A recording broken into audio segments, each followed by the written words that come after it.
من كام حلقة كده اتكلمنا عن التشتت وان انت ممكن تكون متخيل ان انت كده برنس، لان انت بتدق على اكتر من باب، بس النتيجة ان مفيش ولا باب بيفتح لك، لانك ببساطة ما بتبقاش جامد علشان تقدر تفتح اي باب من اللي انت خبطت عليهم دول.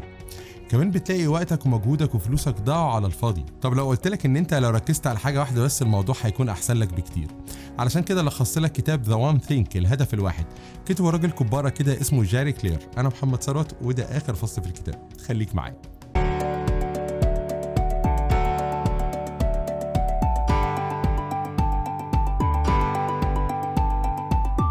السلام عليكم. سألت نفسك قبل كده يعني ايه نجاح؟ يعني انا علشان اقول لنفسي ان انا ناجح المفروض اكون عملت ايه؟ معظمنا فاهمين ان انت هيتطلب منك حاجة فانت هتعملها وتنجح وخلاص كده. ده مش نجاح، انت كده بتخلص اللي اتطلب منك، تأدية واجب من الاخر. الدنيا مش ماشية كده خالص. طيب هو يعني ايه نجاح؟ تختار حاجة واحدة بس تركز عليها كويس جدا، تديلها كل قوتك، تشتغل على الحاجة دي ويفضل مستواك فيها يزيد واحدة واحدة لحد ما تبقى جامد فيها. لوحدك كده هتلاقي نفسك فارق عن كل اللي حواليك، كده انت ناجح في الحتة دي. زيد كمان شوية على الموضوع ده ان انت تفضل ثابت على مستواك. اسرح بخيالك بقى في اي حاجة انت عاوزها، تتعلم انجليزي، تتعلم برمجة، تتعلم مزيكا، سباحة، جرافيك، اي حاجة ماشية بالطريقة دي. مش بتلاقي حد كده يقولك الراجل ده خبرة في الحتة دي؟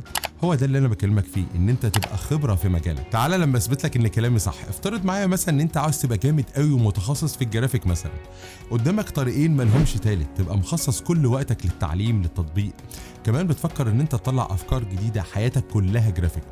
طب الطريق التاني، عندك 3 اهتمامات، جرافيك، مزيكا، اصحاب، وخروج. لو انت ماشي في الطريق الاول قدامك قد ايه علشان توصل للمستوى اللي انت عاوزه، ان احنا هنقول عليك جامد؟ نفترض مع بعض مثلا ان هي سنة. طيب تمام. طب لو انت ماشي في الطريق التاني قدامك قد ايه علشان توصل؟ قدامك 3 سنين. السؤال لازم يجي في بالك هنا، عندك الصبر والعزيمة تفضل تذاكر وتتمرن برمجة 3 سنين علشان في الاخر اقول عليك ان انت جامد؟ قبل ما تجاوب مخك اصلا هيرفض الفكرة من اساسها. مخك مش هيصبر على الكلام ده وهيقول لك فكك من الحوار ده، انا ماليش فيه. طب لو حد فينا كده عنده إرادة برنس كده في نفسه هيقول لك ايه؟ انا اصبر، مفيش اي مشكلة خالص. بس صدقني ده كلامه خلاص، لان احنا كلنا عاوزين نشوف النتائج، محدش فينا عاوز يصبر. تلاقي واحد طلع لك كده من وسط الكلام بيقول لك ايه بقى؟ استنى بس، ما انا لو اشتغلت على ال3 حاجات بتوعي دول هبقى جامد فيهم كلهم، ساعتها هبقى اجمد من اللي فاهم في حاجه واحده بس. هنا هقول لك عمرك ما هتسبق اللي مركز في حاجه واحده بس. ولما تروح انترفيو هتلاقي معظم الناس اللي هناك احسن منك. الناس اللي نايمه قايمه على الجرافيك اكيد انت مستحيل تسبقهم. خد الحكايه دي وشوف العباقره بيفكروا ازاي. سنه 1976 واحد اسمه ستيف جوبز كان عامل معمل صغير كده في جراج بيته هو و2 اصحابه علشان يفكروا ازاي نعمل كمبيوتر محمول. طيب قعد يفكر ويجرب ويتعلم قد ايه؟ 10 سنين. سنة 1986 نجح هو واصحابه ان هم يعملوا شركة صغيرة كده ويسموها شركة ابل، وبدأت كمان تشتغل وتكبر. نقدر نقول في الوقت ده ان الشركة دي بقت متوسطة الحجم، اللي احنا بنقول عليه كده ايه، هيجي منها. مجلس الإدارة مش عاوز يصبر، عاوز يشتغل في اكتر من مجال علشان يكبر بسرعة. طيب مين اللي واقف في الموضوع؟ ستيف جوبز. طب يعملوا معاه ايه؟ يتفقوا على ستيف ويمشوه. بعد 10 سنين كمان سنة 96 شركة أبل كانت هتفلس وتتباع. طيب ليه يا كوتش؟ علشان هم شغالين وبيفكروا في أكتر من حاجة وعاوزين يكسبوا من كل الحاجات دي. طب النتيجة؟ الشركة هتقفل. قبل ما كل واحد من مجلس الإدارة ياخد شنطته ويروح، خلاص بقى ما عادش في حاجة اسمها شركة أبل. مجلس الإدارة فكر في آخر واحد ممكن يحل المشكلة، عمنا ستيف. الحقنا يا عمو ستيف، الشركة بتاعتنا هتقفل. يرجع ستيف جوبز، أول قرار ياخده إيه؟ إن هو يوقف أكتر من 80% من المشاريع والأفكار اللي الشركة مبعزقة نفسها فيها. طيب بعد كل الكلام ده، هي أبل نجحت لما ركزت مجهودها على منتج واحد؟ ببساطة كده خلينا نسأل أرقام وهي تجاوبك. سنة 2007 أبل باعت 1400 مليون تليفون آيفون، 1.4 بليون تليفون. انت متخيل الرقم ده عامل ازاي؟ بقت الشركة الوحيدة اللي بتعمل منتج واحد وهو سبب نجاحها. طيب ليه؟ علشان ايفون بيمثل 70% من ابل. طب نطلع من ورا الكلمتين دول بايه؟ ان انا اسيب الحاجات الكتير اللي في حياتي اللي مشتتاني ومضيعه وقتي على الفاضي، وركز على حاجة واحدة بس وعيش معاها ليل ونهار.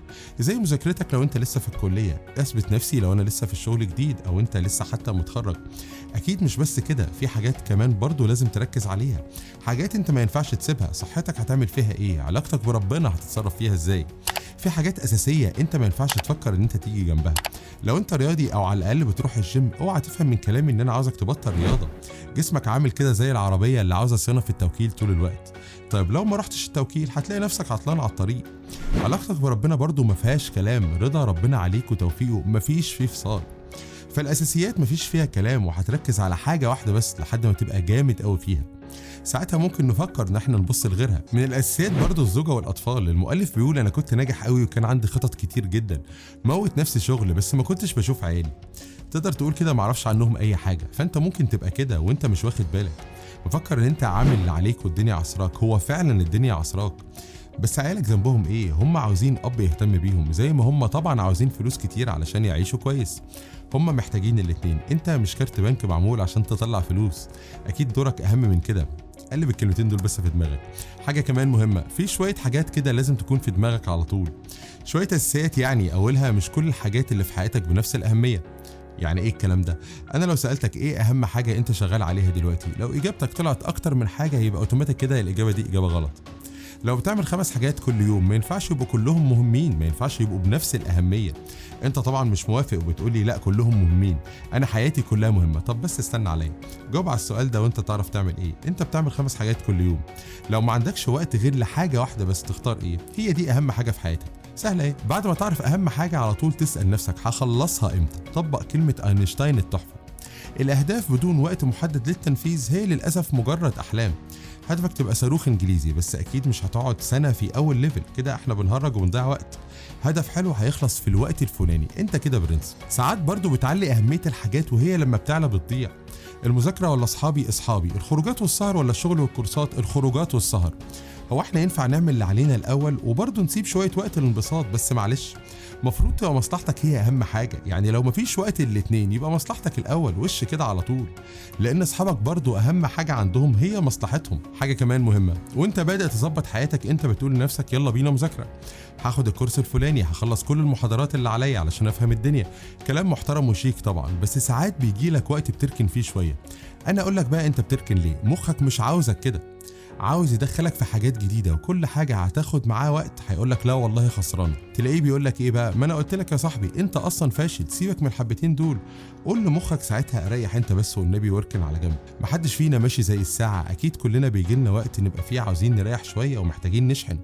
مش معنى كده ان انت هتقعد تشحن سنه وتشد اللحاف. نمت يوم زي الفل، يلا بينا علشان نكمل. حاجه كمان مهمه، كل واحد فينا مفكر نفسه اجمد واحد في الدنيا. انزل انت بس كده الشارع واسال نفسك انت سوبرمان؟ هتلاقي اي حد يرد عليك يقولك انت اجمد من سوبرمان. اي حد فينا لازم تلاقيه حاطط في السي في بتاعه ability to work under stress، يعني اللي هو انا بعرف اشتغل تحت ضغط، انا بموت في الضغط. طب انت تعرف ايه عن ضغط الشغل؟ ولما تقرص عليه شويه يقول لك ايه؟ لا والله يا باشا ده سطر لقيت الناس كلها كاتباه في سيفيهاتها، فانا قمت ايه بقى؟ قمت ناقشه انا كمان. في شركات الضغط بتاع الشغل بتاعها بيجيب المرض للموظفين اللي شغالين فيها، واكيد صعب قوي تستحمله. يبقى الكلام المعقول ايه بقى؟ ان انت تشيل على قدك، مش لازم اشيل كل الحديد اللي في الجيم وانا لسه على الله اول يوم ليا النهارده. يبقى افهم نفسي الاول وادخل في اي حاجه واحده واحده علشان اعرف اركز. قلب كده الكلمتين دول وانت ماشي في طريقك. من اهم الحاجات اللي هقولها لك النهارده، كلنا نفسنا نعيش العيشه اللي بنشوفها في الافلام والانستجرام. سيبك من الممثلين اللي عايشين بالطول والعرض ويطلعوا يعملوا فقر عليك، حتى شكلهم مش بيكون راكب على الكلام اللي هم بيقولوه. انت بتعمل ايه بقى؟ تشغل مزيكا الحلوه في الخلفيه ويجي في دماغك ان انت الواد الشياكه اللي عضلات بطنه وبظه من ورا القميص، ابو بدله سليم ده وعربيه مايباخ، البنت الماتور اللي قاعده جنبه، حاجه كده ما تقلش عن ياسمين صبري. وعلشان الرسمه تبقى ظابطه معانا لازم ناكل في مطعم الريسيت بتاعه ما يقلش عن مرتب شهر من اللي انا باخده، او حتى شهرين. مش هيحصل. طب احلف لك والله ما هيحصل، علشان اللي انت بتفكر فيه ده مش هيجي لك الا لما تتسحر وتمسح البلاط وتتمرمط. غير كده كله بلح احلام، حاجات انت عاوز تعملها ومش هتحصل لك. انت عاوز تبقى زي ما حكيت لك كده براد بيت في نفسك ومش عاوز تتعب. طب هتعملها ازاي؟ طيب لازم تكون من جواك قابل فكره ان انت هتتمرمط. اول ما تقبل الفكره دي ساعتها ينفع نتكلم. هو الهدف الكبير حلو مفيش كلام، بس الهدف ده مش بيحصل غير بحاجتين، صبر ومرمطه. لو الاتنين دول مش موجودين هتفضل تتكسر وتقوم لحد ما تزهق. انا عاوز اعرف بس هو ماله الهدف الصغير؟ حلو والله، هدف صغير وجميل هتتبهدل فيه برضه واصبر عليه لحد ما يجي، وافكر في الصغير اللي بعده واجمع واكسب في الاخر وابقى وصلت لهدف كبير انا عاوزه. واحنا بالمره هنا في كلمتين مهمين عاوز افكرك بيهم. انت رسمت حياتك مسطره، بص بقى انا بعرف اعمل دي هركز عليها، طب انا ما اعرفش اعمل دي بلاش اهبط فيها. كلام موزون بصراحه، بس انت نسيت هنا حاجه مهمه جدا، التوفيق بتاع ربنا. مش ممكن وانت بتعمل اللي عليك ده ربنا يديك احسن بكتير قوي مما كنت تتخيل. الامثله على اللي انا بقوله لك ده ملهاش نهايه. بس احنا اللي ساعات ما بنصدقش. اعمل اللي عليك انت بس، ومفيش بعد كده غير العشم في ربنا، ان هو يديلك اللي انت عاوزه. خليك اصلا متاكد ان ربنا مديك اكتر بكتير قوي من ان انت تعد، بس احنا اللي بنتعشم في ربنا زياده علشان عاوزين اكتر من كده. لو الحلقه عجبتك شرفني ان انت تشترك في القناه، وكمان الجرس في طريقك علشان الجديد. انا محمد ثروت، وده اخر فصل في الكتاب. اشوفك بكره احسن من النهارده.